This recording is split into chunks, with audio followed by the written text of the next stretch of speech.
Okay, we have another video from our source, so here we go. In one of our earlier interviews, you told us to believe a better world is coming. It seems to me, given the state of the world today and the direction it's going, that believing in a better world is almost impossible. That's the point to all of it. To prevent you from believing in a better world. The point of what? Everything they are doing. Look at the news. Look at the political strife. Look at the economic disparity and the humanitarian crises around the world. Look at the greed and avarice that is so rampant in governments and corporations. This is all created to blind you to who you are. I don't get it. I mean, it just seems like the world is sort of randomly imploding. It doesn't seem coordinated. That is exactly how it's supposed to look. If everything were coordinated, their methods would be obvious and you would be less inclined to be fooled into believing you have no power. No power to do what? To create a better world. You've only told us to believe that a better world is coming, not that we can actually create it.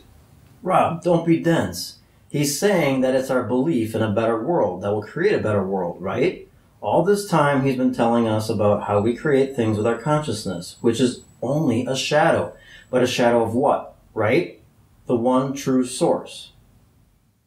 What? It's funny, Rob. I thought you would start to understand it before Danny. No offense, Danny. Understand what? What you have always known, that everything is, at this very moment, in your power. You have the ability to create any world you want to create, if you will own your power and hold on to it. I don't think I've ever known that. You have. You always have. Everyone knows deep down that the only thing holding them back from anything they can dream of is their own fear and indecision. The powers that rule this world have created the chaos you see every day to keep you in darkness, to make you believe you are powerless. They know that if you feel powerless, you will never own the true power that is in you. Then you will never create a better world, and you will not ascend. You will not be reunited with the one true source. But we will be, right? We will eventually win, create a better world, and be reunited with the source. Of course you will. Their mission is doomed to fail, and they know it. Everything will eventually be reunited with the one true source. But if they can delay you, they can delay their own reunification. Why would they want that? They have fallen in love with themselves, with the illusion of their individuality. They do not wish to relinquish it. So why bother talking to us then? I mean, if all of this will be resolved eventually, why not just let it play out? I am here to tell you that you can create that better world now. You do not have to just let things play out.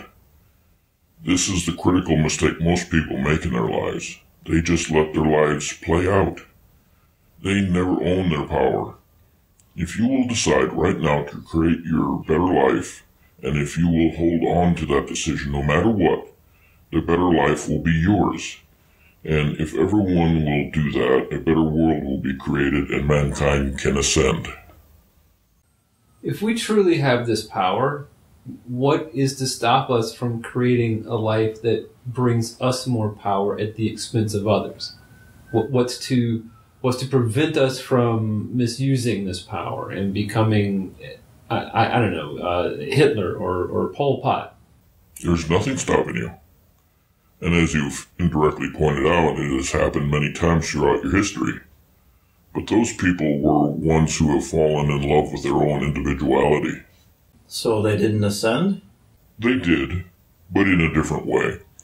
Their ascension was of a negative polarity. They are now at higher densities, but actively working against you. So even evil people go to heaven? No. Evil people do ascend, but into more and more negative polarities. There will be a judgment. There will be a karmic debt to pay, and prior to their reunification, They will pay dearly for it. Okay, that got scary quick. Yeah, I don't know if he's talking about hell or what, but that last bit was ominous. Well, thanks for watching, guys. If you have any thoughts or insight into what he said, let us know in the comments.